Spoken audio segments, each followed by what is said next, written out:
আসসালামু আলাইকুম। আজকে আবারও নিয়ে চলে এসেছি একটা পিকনিকের ভিডিও। তো বাসায় সবাই মিলে বসেছিলাম আর বোর হচ্ছিলাম, তো ভাবলাম আজকে একটু সবজি খিচুড়ি পিকনিক করা যাক। যেহেতু শীতকালে সবজি খিচুড়িটা বলতে গেলে একেবারে খাওয়াই হয়নি, তো ভাবলাম আজকে অনেক রকম সবজি দিয়ে সবজি খিচুড়ি পিকনিক করব। তো প্রথমেই দেখো এখানে অনেক রকমের সবজি নেওয়া হয়েছে: ব্রোকলি, মিষ্টি কুমড়া, লাউ, সিম, টমেটো, বেগুন, বাঁধাকপি, পেঁয়াজকুলি আর আলু নেওয়া হয়েছে। এখানে অনেক রকমের সবজি নেওয়া হয়েছে, তোমরা চাইলে তোমাদের মন অনুযায়ী সবজি নেবে। সাথে কিন্তু সিমও নেওয়া হয়েছে।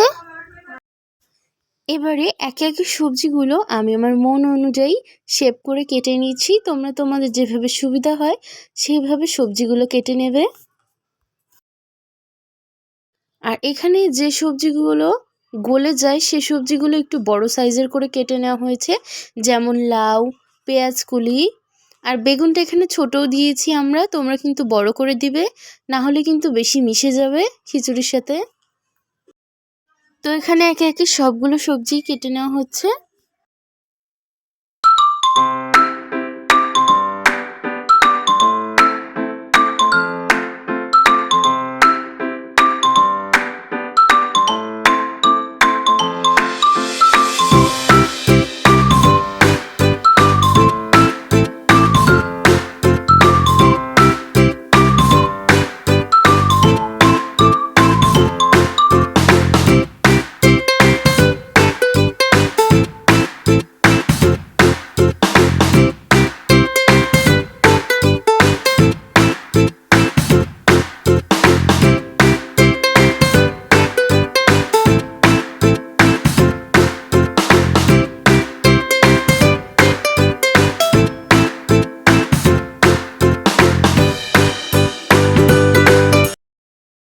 তো দেখো সব সবজি কাটা হয়ে গিয়েছে। এখন কেটে নিতে হবে বেশ অনেক পরিমাণে পেঁয়াজ, সাথে কাঁচামরিচ আর রসুন।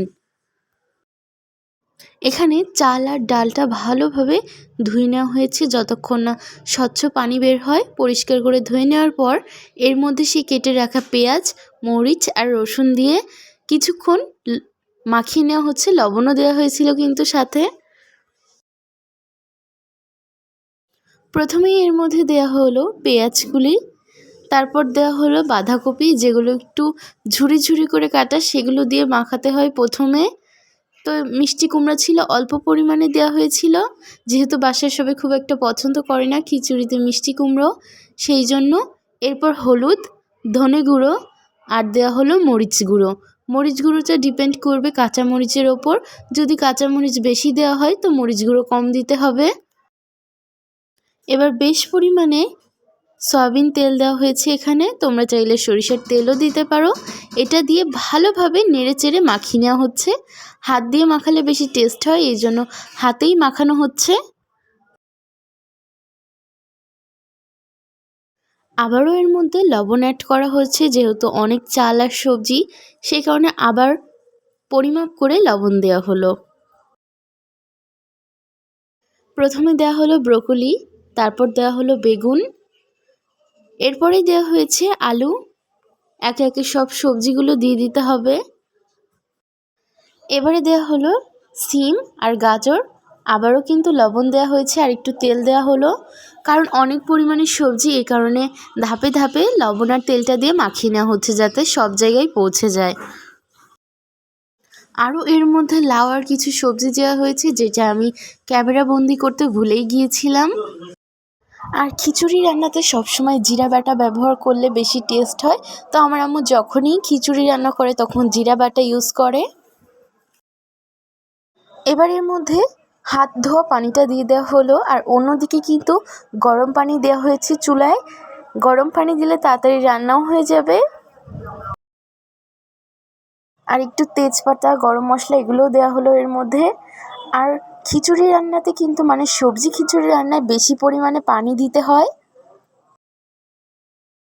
যখন চাল, ডাল আর সবজি কুক হয়ে যাবে তখন পরিমাণ মতো ইচ্ছা মতো পানি রেখে সেটা নামিয়ে নিতে হবে। গরম পানিটা এবারে মেখে রাখা সবজি, চাল, ডালের মধ্যে অ্যাড করে দেওয়া হলো। এবার একটু নেড়ে চেড়ে ঢাকনাটা দিয়ে দেওয়া হলো। আর মাঝে মধ্যে কিন্তু খিচুড়িটা নাড়া দিতে হবে। যারা এখনও আমার চ্যানেলটি সাবস্ক্রাইব করনি তারা প্লিজ সাবস্ক্রাইব করে পাশে থেকো। আর যারা অনেক আগেই আমার চ্যানেলটি সাবস্ক্রাইব করে রেখেছো তাদেরকে অসংখ্য ধন্যবাদ। তো দেখতে দেখতে কিন্তু খিচুড়িটা রান্না হয়েই গেল। তো এই দেখো আমার খিচুড়ির ফাইনাল লুক।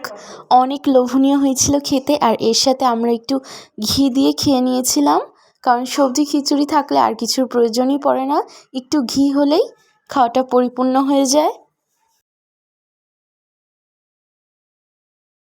তো তোমরা কে কে এরকম শীতের রাতে এরকম গরম গরম সবজি খিচুড়ি খেতে পছন্দ করো আমাকে কমেন্টস করে কিন্তু জানাতে ভুলো না।